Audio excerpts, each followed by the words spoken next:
structure. Pretty much the most common model you're going to see is the Bohr model of the atom. So Bohr was not right, he was wrong, but we give him a lot of credit because he made the math work pretty well. So according to the Bohr model of the atom, what is in the center of an atom? Nucleus. Nucleus.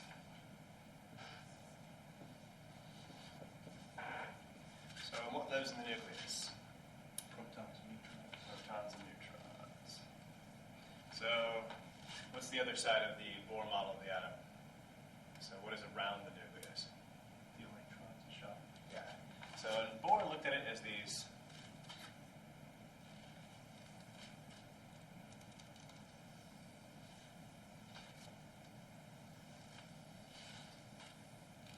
shells of electrons. So and he viewed the atom as a two-dimensional atom. So and he viewed it as being circular electron shells. So, and the shell that was closest to the nucleus, he called shell number 1, and they just, as further you go out, the shell's get a higher number. So this is Bohr models of the atom. So does the atom really look like this? So where do the electrons actually live? They're spinning. So they are spinning, sort of. So, but do they really live in these nice circular shells? So where does an electron actually live? Instead of these two-dimensional orbits, we don't really have orbits, we have Three-dimensional. and what do we call them? Not orbits, but, Clouds? so we talked about this general electron cloud, Shell. shells. There you go. So, and more specifically orbitals. So look at these two-dimensional orbits, this is what Bohr looked at. So it wasn't exactly right. We know that they really live in orbitals. So what do the orbitals look like? Well, first of all, what are the types of orbitals we're going to deal with? S, P, D, F. Sweet, yeah. So the electrons live in these orbitals. So what's an s orbital look like? So sphere. Yeah, it's a sphere. So it's not a two-dimensional circle like we view here. It's an actual solid sphere in shape. What about the p orbital? Loop. Yeah, like a V sort of. Yeah, often you hear it referred to as being like a dumbbell shape. These dumbbells can be on the x-axis, the y-axis, or the z-axis. There's 3 of them. So what about the d orbitals? What do they look like? So 4 out of the 5 d orbitals actually look like a 4-leaf clover of some sort. So the 5th one's kind of funky.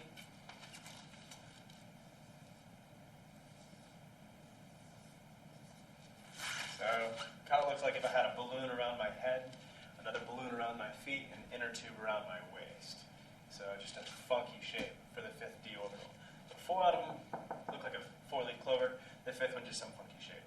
So in just recognizing these kind of by sight, which type it is, it's good to know. F orbitals are really complex geometry, and truth be told, I have never myself seen a picture of an F orbital. So, not going to see it in any standard textbook, and nothing you have to know. Questions before we move on? Okay.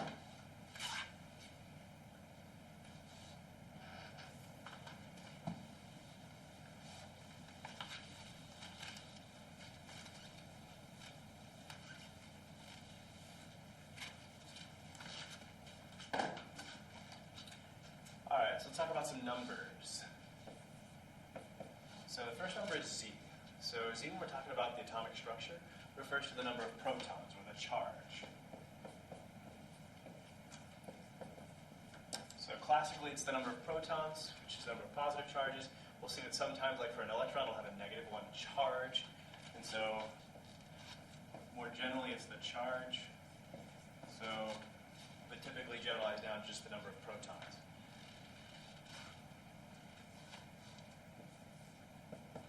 So N, number of neutrons.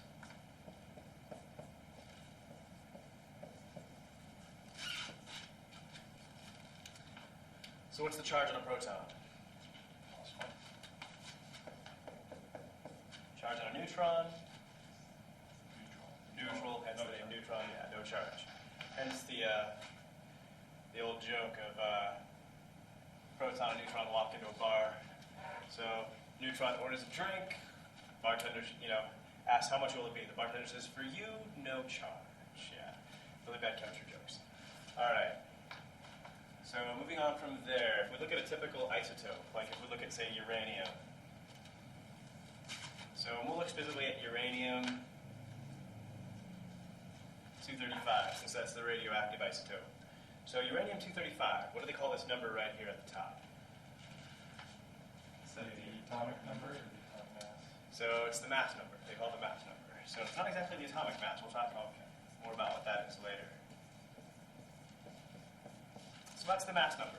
So depending on the isotope, that could be different. Uranium is a couple of common ones, uranium-235 and 238. The atomic mass is the average of all the different ones, and that's the number that you actually see on the periodic table itself. But this is just the mass number for this specific isotope. It's just rounded to the nearest whole number. So we could write another number right down here, but we don't have to.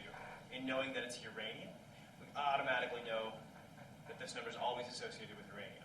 Whereas for uranium, the mass number can change, but the atomic number is fixed.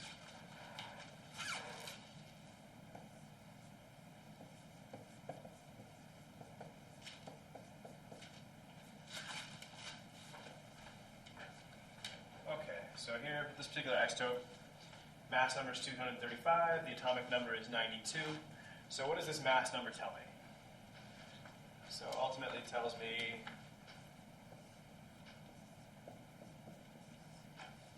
the number of protons plus the number of neutrons. They each have a mass of 1 atomic mass unit. You add them together to get this mass number. So the atomic number tells me just the number of protons. So by looking at an element, you automatically know that the atomic number gives you the number of protons. So in this case, we've got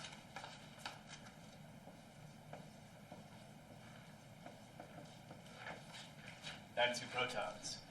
So how many electrons does this thing have? So 92 at a balanced state. yeah, also 92. How do we know this thing is in a balanced state? How do we know it has no charge? It doesn't state it. Yeah, there'd be a charge written right here in the upper right. There's no charge listed, so the protons and electrons must be balanced to give no charge.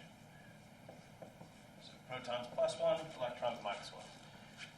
So last but not least, if we want to find out the number of neutrons, so if this is both the protons and neutrons combined, and this is just the protons, it's kind of nice. They set it up just kind of as a subtraction problem for us. So in 235 minus 92 should be 143. And so we've got 143 neutrons.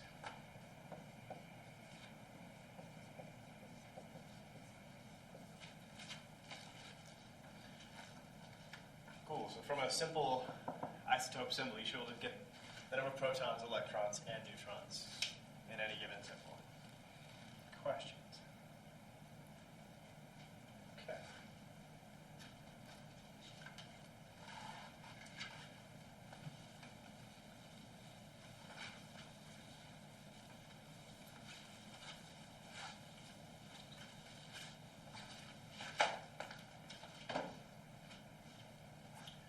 So let's say we take this same thing, uranium 235. So let's say I change this. Let's say I change the mass number. That's the only thing I change. If that's the only thing I change, then we still got an atomic number of 92. And so what element is this? Still uranium. Still uranium. So, but it's got a different mass number. So if it's still got the same atomic number, what's different about this guy? More neutrons. Yeah, he's got more neutrons. In this case, 3 more neutrons. So if all we do is change the mass number by changing the number of neutrons, we get a different what? Isotope. Yeah. So you change the neutrons, you get a different isotope. Is 235 like the natural uranium? They're actually both natural. This is the more they're both radioactive. This is the one that's actually used in fission reactors and in nuclear bombs. So this one here, completely useless. So as far as fission reactors go. So unfortunately, this is the one that's more abundant, and but they come together. So you got to purify this. This is why Iran was securing all those centrifuges, because the difference in weight, you can separate them based on that difference in weight with these big, huge ultra centrifuges. So hence Iran's big in the news right now for trying to get those centrifuges to get some fissionable material. All right, what if I change, instead of changing the number of neutrons, what if I change, I'll do that.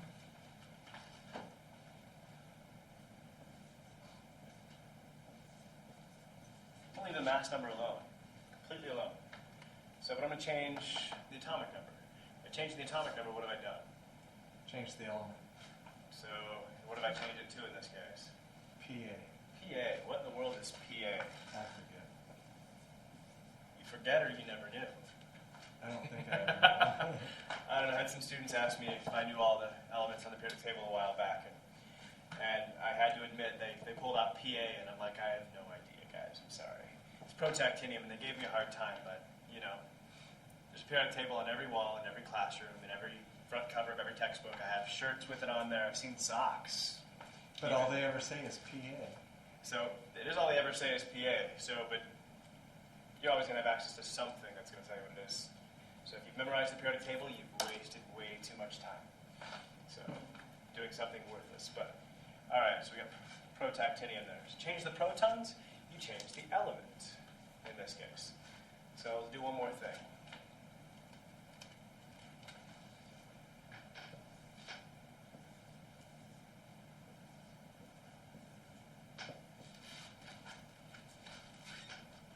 So we have a charge this time. So here it's got a +1 charge. What have I changed? Number of electrons. Number of electrons. How many electrons does this guy have? 91. So it does indeed have 91 electrons. So a quick review. Change the number of neutrons, you get a different isotope. You change the number of protons, you get a different element. You change the number of electrons, and you get a different ion, a different charge. Questions? Okay.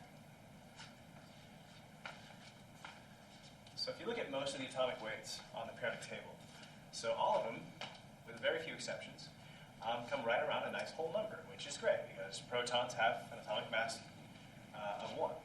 Neutrons have an atomic mass of 1, and electrons have an atomic mass of Nothing. almost 0. So it's like 1/2000 of an AMU, so we round it down to 0. So because everything either weighs 1 or 0, the overall, mass should come out to be right around a whole number. So there are a couple of notable exceptions. If you look at, say, chlorine. So chlorine, so if you look at its atomic mass,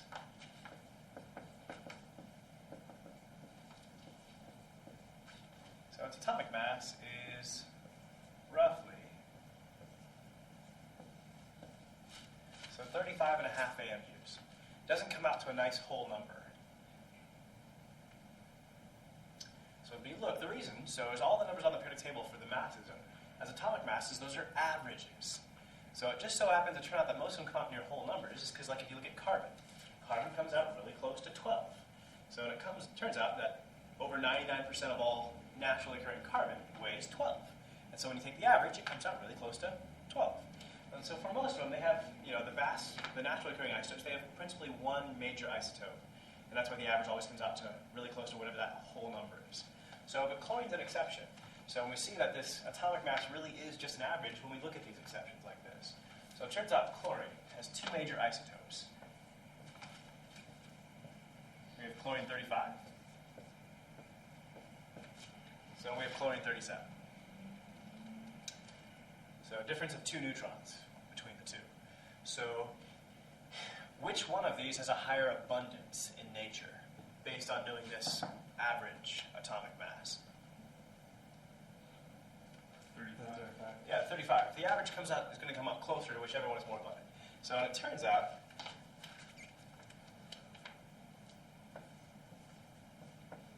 that roughly 75% of the naturally occurring isotopes weigh 35, and the other 25% weigh 37. So notice we can't just simply take a simple average of these two. which would be like 35 plus 37, the total divided by 2. Can't do that. They're not present in a 50-50 mixture. So it's a 75-25. So we got to do what's called a weighted average.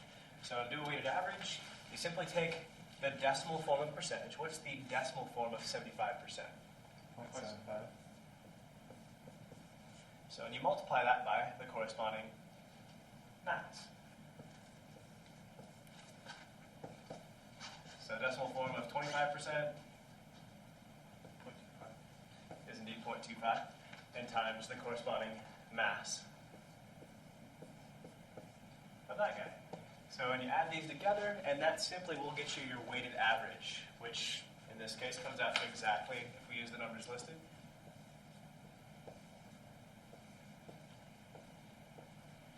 so 35.5 AFUs. That's where that weighted average comes from. So typically, if you get a question like this, typically they're not going to round it to exactly 35 and 37, so they may go a little further. So I give you, 35.074.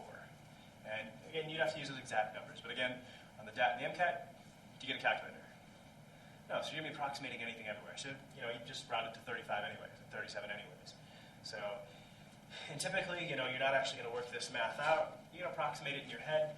If you were given these two abundances right here, so first off, like this one's, the numbers aren't too bad to work with. But first off, I'd just be like, okay, it's got to be, 35 and 37. The perfect average is 36. But with more of the 35, it's got to be closer to 35 than it is to 37, so it's going to be smaller than 36. Between 35 and 36, usually it'll get you down to one answer. So not going to have to work all the math out, just round it, approximate. Questions on atomic mass? Does that change how the chlorine would react chemically? Like, say in OChem, if you're doing a reaction with chlorine, would it matter at all which when you were using 35 and 37? So, and it turns out, that if you're using just natural chlorine, naturally prepared chlorine, you don't have a choice. Any sample of chlorine you use will always have 75% of this isotope and 25% of this one. So it's like you can't really use just one or the other. You're always using this exact combination of both of them. So, and truth be told, the weight, is not going to a significant degree, change the chemical reactivity. It will to a very slight degree. It turns out it does change the bond strength to a very small degree, like when you talk about like hydrogen versus deuterium and stuff like that. So, but nothing you'd ever have to worry about for the data of the MCAT.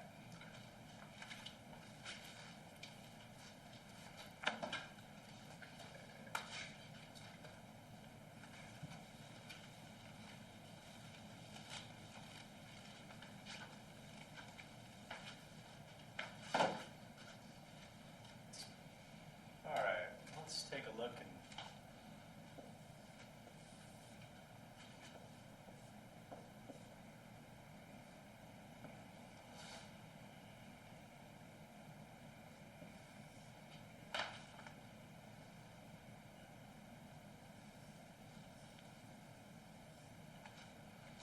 so what does this look like? Legos. Legos, yes. Legos in the shape of the periodic table. So if we look, a lot of the periodic tables you'll see will have, some kind of staircase. So what is that staircase usually separating? Metals and gases. Or metalloids. So metals, but not gases. So, because not everything up here is a gas, but they are all not metals.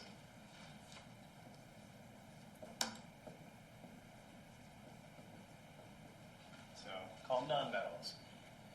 And then right along the staircase, we call them Metalloids. Yeah, metalloids.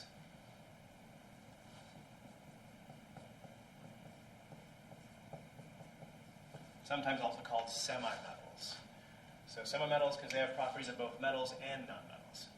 So if you notice, metals conduct electricity, nonmetals don't conduct electricity. Semimetals, or metalloids, kind of conduct electricity.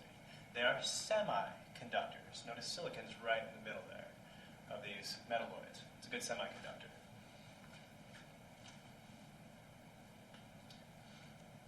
All right, if you look at the way this thing is arranged, so as you go and look at the rows on the periodic table,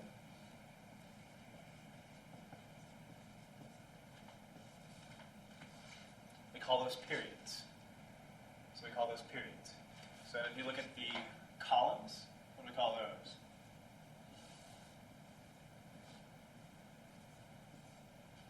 Groups. Sweet. You do need to call them groups. So groups are the columns, periods are the rows. Notice they call it the periodic table. So if you look at this last column, what do we call those guys in the last column of the periodic table? Noble gases. Noble gases. What do we know about the chemical reactivity of noble gases? They're chemically inert in most cases. Chemically inert in almost all cases, yeah. So very few chemical reactions involve the noble gases. So as you go across the periodic table, so you go so far and you hit an element with no chemical reactivity. You go so far and you hit an element with chemical reactivity. You go so far and you hit an element with no chemical reactivity, and so on and so forth. And so this is the periodic nature. So you keep running down through the periodic table, and periodically you will come across an element with similar reactivity, hence the name periodic table. So, but again, the rows are periods, the columns are groups. So, might not be the worst idea to have some of these in mind and just their names. So what do we call the first group? So and again, it's these groups that all have the same kind of chemical reactivity. So what do we call the first group on the periodic table? Alkaline metals. Alkali metals.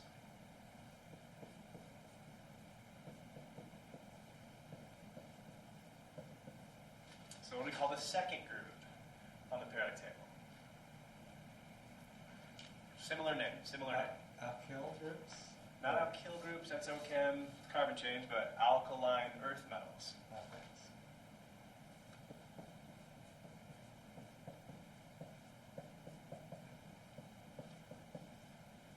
So the alkaline earth metals. So if you notice, what does the word alkaline or alkali mean? So basic, as in like acid versus base. So it turns out you stick any one of these metals in water and it forms a basic solution. So hence their names. So we'll talk much later about how the alkali metals are some of the most reactive of the metals. So we'll get into that much later. We already pointed out the noble gases all the way down at the other end.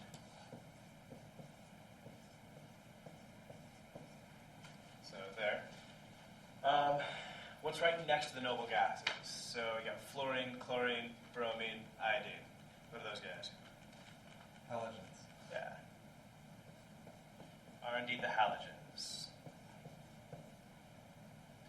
So and then you get some other groups in here, and they do indeed have names that you definitely don't have to know. So but these are the main ones that, you are expected to know that the first group that contains, like lithium, sodium, potassium, rubidium, cesium, are indeed the alkali metals, and so on and so forth. So these four groups, only one that you'll be required to know. So you'll also have to know, so very center of the periodic table here, what do we call these metals that are located in here? They get a special name. What kind of metals are they? Ones that, Transition metals. there you go, transition metals.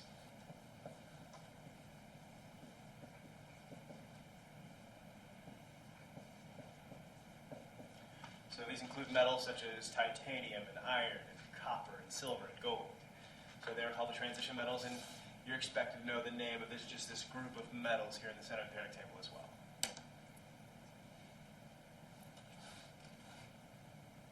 Are they called transition metals because the charge on them changes depending on what conditions they're under?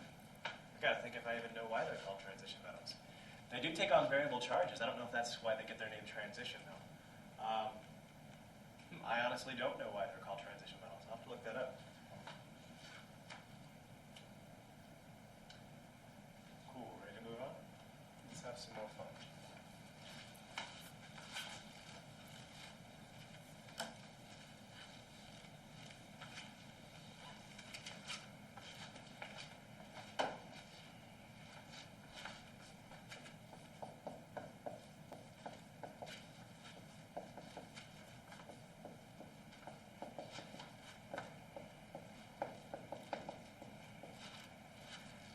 Some electronic configurations.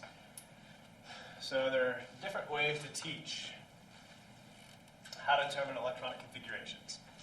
Some people teach a bus way, how you write, 1S, 2S and 2P, and 3S and 3P and 3D, and so on and so forth, and then go in this kind of diagonal fashion. So not going to do it that way. So again, you're always going to have a periodic table accessible. So if you're taking the MCAT or the DAT, it's usually appended to the end of the appropriate section. So you're always going to be able to reference it. So we're going to do electronic configurations based on looking at a periodic table.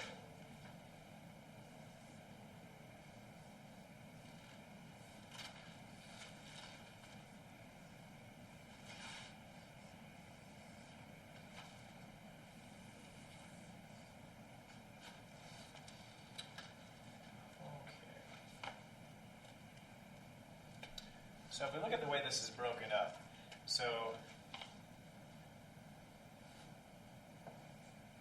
oftentimes you see the first two columns, the ones that included before we looked at as being the alkaline earth metals. So sometimes here referred to as the S block. So it turns out that every electron can be thought to be represented by an element on the periodic table. So the elements representing the S electrons, the electrons in the S orbitals, would be these first two columns. So then you got the P block all the way over to the right. So then you got the D block, so right in the middle where the transition metals are located. So if you look, we often you'll see it always appended way down to the bottom. So, and this is not something you have to worry about with regard to electronic configuration. Typically, you're not going to have to go to the F orbitals, look at a case by odd chance you do. So these are the different blocks. So your lanthanides and actinides are down here. Largely won't have to worry about these a whole lot. So you got your S block, your P block, your D block. So if we look at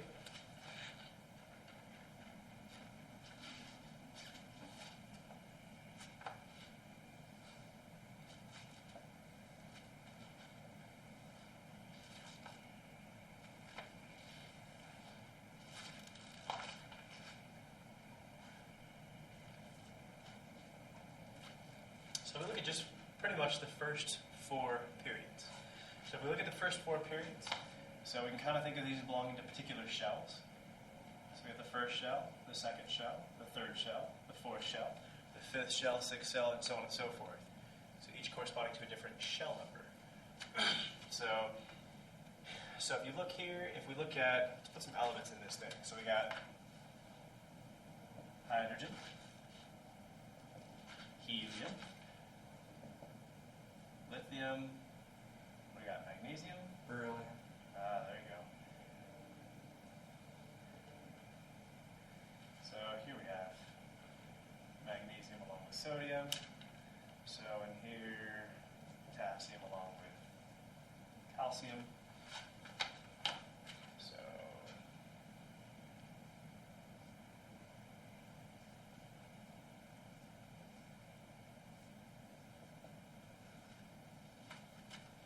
cool, we'll start there for now. So just get a few elements up there. So if we look at just hydrogen, so we'll get just the electronic configuration of hydrogen.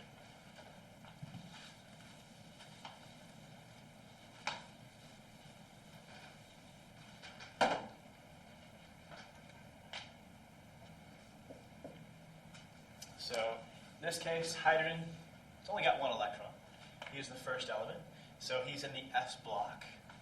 And so it's just simply, well, his electron is in a 1s orbital. So it's in the first shell, part of the S block, and it's just one electron. And so he's simply just 1s1. So if we look at helium, so helium, we put him over here because he's non-reactive chemically, like the noble gases, but proper location on the periodic table would have been here. So as far as electronic configuration is concerned. So helium is just,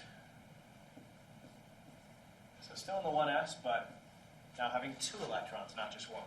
Has both hydrogen's electron and helium's electron, so to speak, both those electrons. So if we move on down further to lithium, so lithium will go past helium, fill up the 1s shell, 2 electrons. So here, lithium is in shell number 2. It's in the S block. So simply 2s1.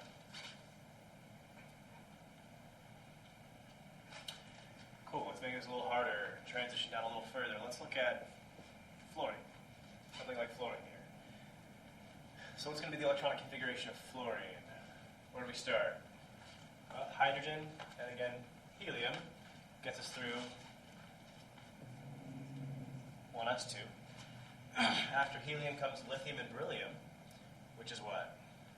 2s2. 2s2. So after beryllium, we make it over to boron. What shell are we in here now? P, and what shell number? 2. So these are the 2 P's. So and if we count over to fluorine, 1, 2, 3, 4, 5. So he's 5 electrons in that 2p block. And so it's 2p, 5. So now what you'll find is this can get to be just a little bit laborious when you start getting to some of the larger elements. So what oftentimes you'll see happening, so it's not so bad in fluorine's case, but they'll take the inner core electrons, the ones that are not part of the outermost shell, which we call the valence shell. They'll take these inner core electrons, and instead of writing them all out, they'll just write the noble gas that the inner core electrons have the same electronic configuration as. So here 1s2, that's the same as helium. And then just write everything else.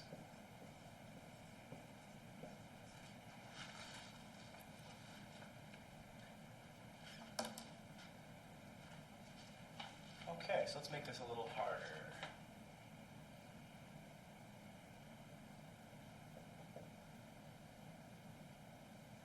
So I'll include scandium and titanium on our periodic table here. So let's look at the electronic configuration for titanium.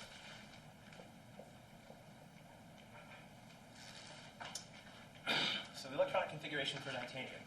So if we look, things that might be helpful, if I include the last noble gas before we hit it. So we'll do the shorthand way first. If we look at titanium, what is the last noble gas we cross before reaching titanium? Argon. So and after argon, we hit potassium, and where's potassium located? 4s. 4s. So and since we're going to go past calcium, so potassium and calcium combined give us the 2 electrons in the 4s, so 4s2. So one thing we should know about the d electrons. So the d orbitals are always 1 row back of where they should be. So this looks like it's the 4th shell, but these are the 3d electrons. So it turns out if we ever get to the f orbitals, if you ever deal with them, they're always 2 rows behind. So the f orbitals actually get inserted into the middle of the periodic table, but they're always 2 rows behind. So when you get to the 6th shell, it's when you're going to see the 4 f's. Why is that?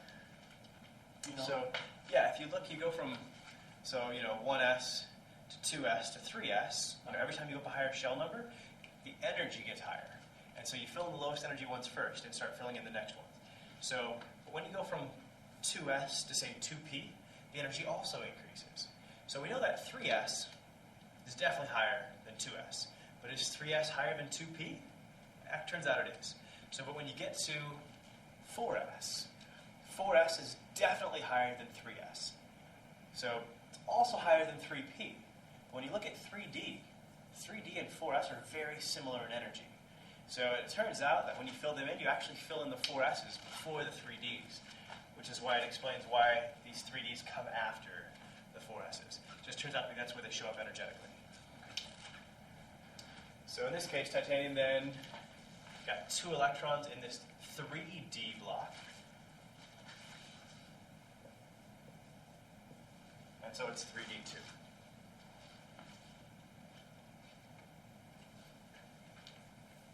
So if we did this out the long way, we just have to write out what argon is.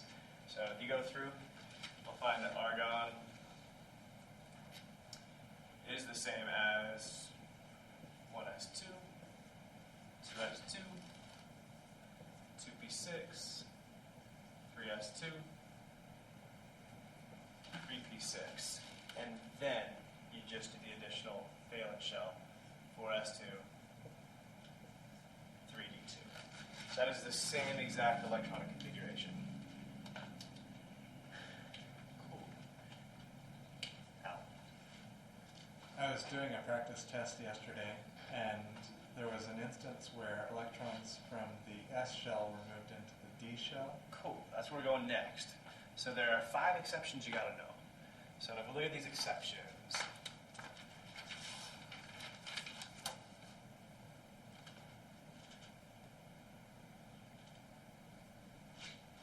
so the exceptions show up in these 2 groups right here. The group with chromium and the group with copper. If you look right underneath chromium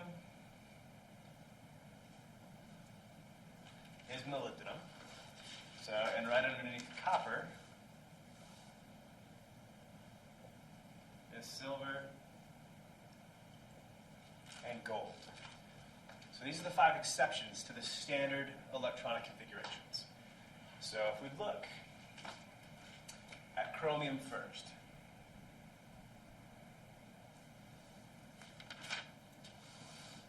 what does the electronic configuration of chromium look like it should be? Argon, then 4s2, 3d4. 3d4. This is what it looks like chromium's electronic configuration should be. It's not. So chromium, and again, not just chromium, but molybdenum and copper and silver and gold, these are 5 exceptions. They don't fill in the normal way. So it turns out that chromium, as well as the other 4 exceptions, they know something that we don't at this point. So they know that if you completely fill up a subshell, like the 3D subshell, you're more stable. Or if it's exactly half full, it's also more stable. So the fact of it being full, this is something you guys are familiar with. If you're a noble gas, you have a filled what? Valence shell. Filled valence shell, filled octet. And you're more stable. So it turns out that you're also more stable not just if you have a filled octet, but if you fill up any kind of subshell as well. And so what chromium does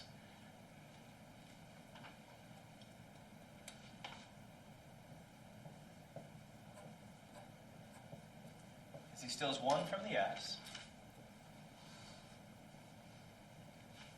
and sticks it in the D. So again, it's not just if you completely fill a shell or a subshell that you're more stable, it's if they're exactly half full, oddly enough as well. And so in this case, what does chromium have to gain by taking this electronic configuration? Well, everything.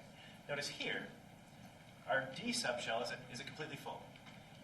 No. Is it half full? Also no. So the D, there's 5 d orbitals. They hold 2 electrons each for a total of 10. So here the D is not half full or completely full, although the S is full. Whereas now, the D's are exactly half full, and the 4s is also exactly half full. And so it's got extra stability conferred on it in both subshells. I think the question was, it went from the first, from the 4s to 3d4 to the second, and it was asking whether it emitted or gained energy. I believe it said it emitted energy. Ooh, we're going there soon. So we're going to start talking about excited states. So in the excited state, to get the excited state, you'll absorb energy. We'll talk about absorption and emission spectra just in that context, as well as the excited state very shortly. Okay. So what we should know is that chromium does not take on the normal standard electronic configuration that we think. So it turns out it gets an increase in stability by being kind of a little abnormal. So chromium is not the only one to do this. Molybdenum does it right as well, 1 row down. So, and then we're going to see that copper does the same type of thing. If we look at copper,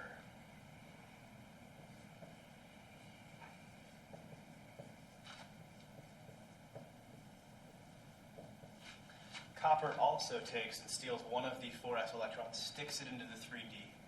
That way, completely filling up the D subshell and still leaving a 4s that's exactly half full. So same exact thing. And silver and gold do the same thing, just 1 shell lower. So these are the 5 exceptions that you're expected to know. These are by no means the only exceptions that are on this table. Actually, it turns out there's several more exceptions to the rule.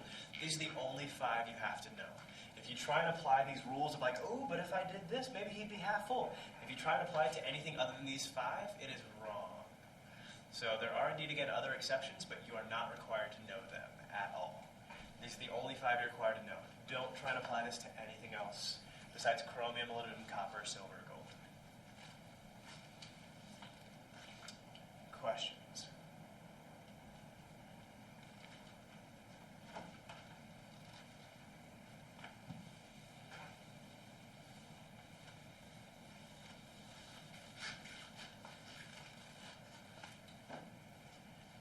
All right, let's look at a couple of things here. Let's look at, let's look at sodium. What's the electronic configuration of sodium, Alan, shorthand way? Sodium would be neon 1s1. So, Or, I'm sorry, 3s1. sweet.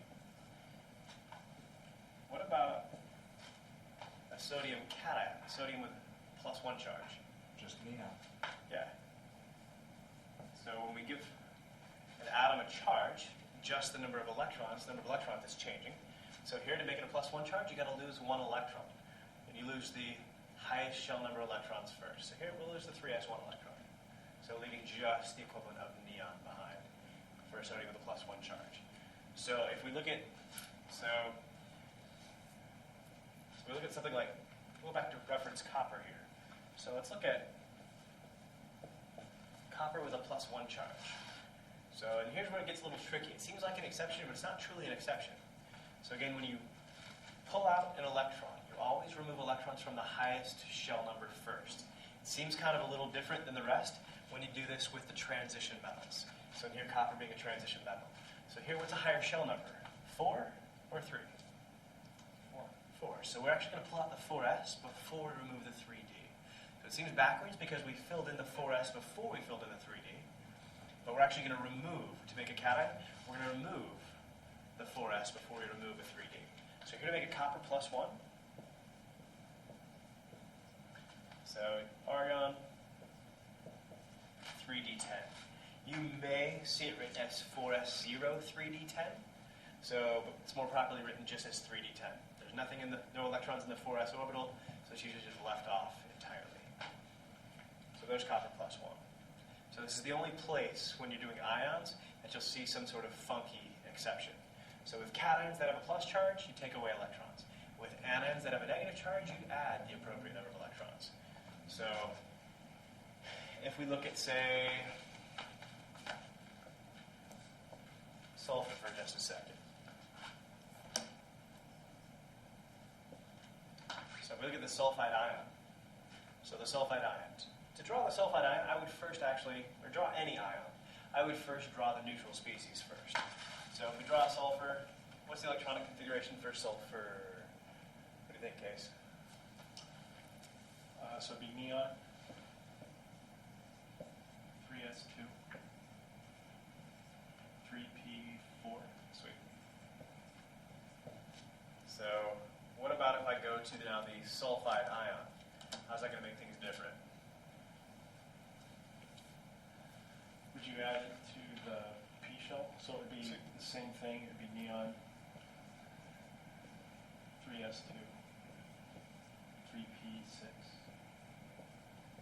Which would be the same as what? Equivalent. Argon. Yeah. So, and you could potentially see it written either way on the MCAT. Neither way is correct or incorrect. They're both valid.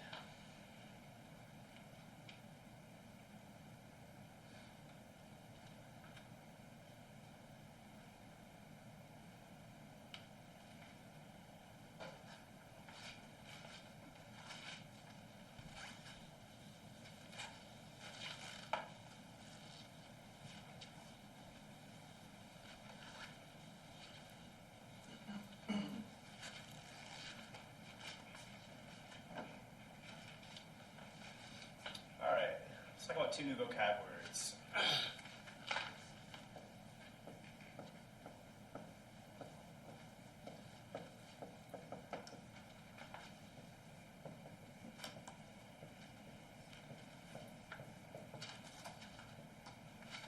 So paramagnetic and diamagnetic. So the definitions of these 2 words is not ultimately as important as how to recognize an element that is either paramagnetic or diamagnetic. So paramagnetic describes an element that has unpaired electrons.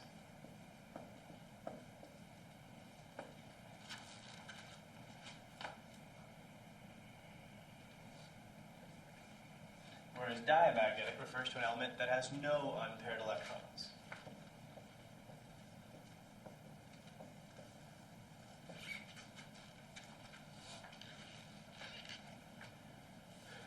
So if we look at something like copper +1. Copper +1, we can see its electronic configuration. We see that it completely fills up the 3D shell, which is going to end up resulting in every one of these electrons getting paired. Everything in the inner core will always end up being paired. So it's mainly just the valence that you've got to look at to see if they're going to end up being paired up or not. So there's one thing to note, though. So if I told you, let's say I had a room full of, say, 101 101 people. And I said, before we leave this room, everybody's got to get married to somebody in the room. Everybody. Is it going to work out? Chad just got married. Chad just got married. So, not going to work out. So with 101 people, somebody's going to get left out. So, if you have an odd number of electrons overall, then you have to be paramagnetic. You're going to have somebody that's not paired up somewhere along the line. So oftentimes have you looking for something that's paramagnetic. If you look at your multiple choice answers, find the guy with an odd number of pair of electrons. If he's got an odd number, you're done. So if I have an even number of electrons, does that automatically mean I'm diamagnetic, though? Not at all. Not at all. So if you look at something like oxygen,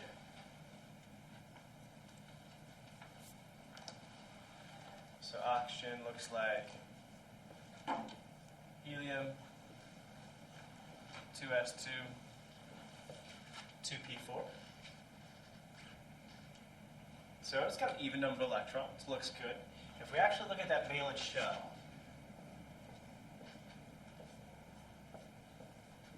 there's one 2s orbital. We can represent the electrons with these lovely little arrows of opposing spins. So how do we fill 4 electrons into the 2p orbitals? All the way across first, and then Everybody gets 1, yeah, before anybody gets 2. And so what we see here, so is that even though oxygen's got an even number of electrons, he still has 2 unpaired electrons, and would most definitely be paramagnetic. So if we look at the definitions of these words then, so now we know how to recognize. If something has unpaired electrons, it's totally paramagnetic. If something does not have unpaired electrons, it'll be diamagnetic. So, basic definition, paramagnetic just means it'll be attracted to a magnetic field.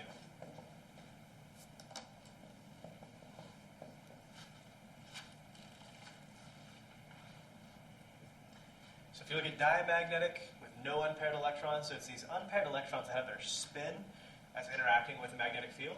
So you'd think that maybe it just has no interaction with the magnetic field. And actually, some people do explain it that way. So, but truth be told, it's a very slight repulsion.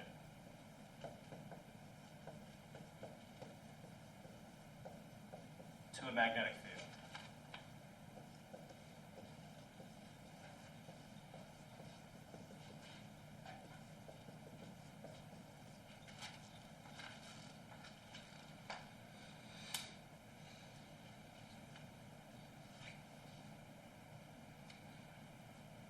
So based on being able to, determine an element or ion's electronic configuration, you should be able to go further and figure out if it's either paramagnetic or diamagnetic. Just 2 lovely vocab words to file away in your head somewhere.